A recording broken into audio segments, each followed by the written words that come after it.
আর লঙ্কা দিয়ে হালুয়াটি বেশ খেতে ভালো হয়েছে। তো অবশ্যই আপনারা একবার ট্রাই করবেন। তার জন্য রেসিপিটা দেখে নিন। আমি খেয়ে দেখছি। বেলি রান্নাঘরে আপনাদের সকলকে স্বাগত জানাই। আজকে আমি নতুন একটি রেসিপি আপনাদের কাছে শেয়ার করছি। আমি আজকে পনির আর লঙ্কার হালুয়া রেসিপি বানিয়ে দেখাবো। তার জন্য আমি 400 গ্রাম পনির নিয়েছি, 8-10টা আমি লঙ্কা নিয়েছি। এইভাবে আমি ফেরে বীজগুলো বার করে নেব। এই লঙ্কাগুলো ঝাল হয় না। আর কিছু কাজু, কিছু কিশমিশ। লঙ্কা আমি এখন ছোট ছোট করে কেটে বীজগুলো বার করে জলে সেদ্ধ করব।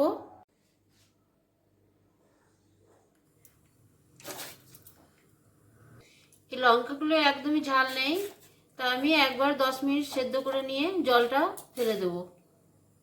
লঙ্কা আমার সেদ্ধ হয়ে গেছে। এখন আমি জল ফেলে দিয়ে ঠান্ডা করে নেব। এখন আমি মিক্সি জার নিয়েছি। লঙ্কাগুলো ঠান্ডা হয়ে গেছে, মুলায়ম একটা পেস্ট বানিয়ে নেব।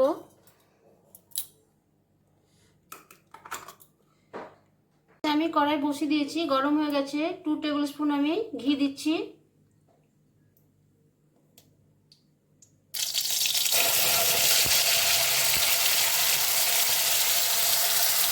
পাঁচ মিনিট নাড়াচাড়া করে নেব। এবারে আমি পনির আর দুধ, এটাও আমি মিক্সিতে পেস্ট বানিয়ে নেব। এবারে আমি 50 গ্রাম চিনি দিচ্ছি, আরও 5 মিনিট নাড়াচাড়া করে নেব। এবারে আমি পনির দিচ্ছি, আরও 10 মিনিট নাড়াচাড়া করে নেব। মিডিয়াম গ্যাসে 10 মিনিট নাড়াচাড়া করে নিলেই আমার রেডি হয়ে যাবে। লঙ্কা পনিরের হালুয়া সম্পূর্ণ রেডি হয়ে গেছে। যদি আমার এই রেসিপি ভালো লাগে, ছোট্ট একটি লাইক, কমেন্ট ও শেয়ার করতে ভুলবেন না। আজকের মতো নমস্কার, টাটা।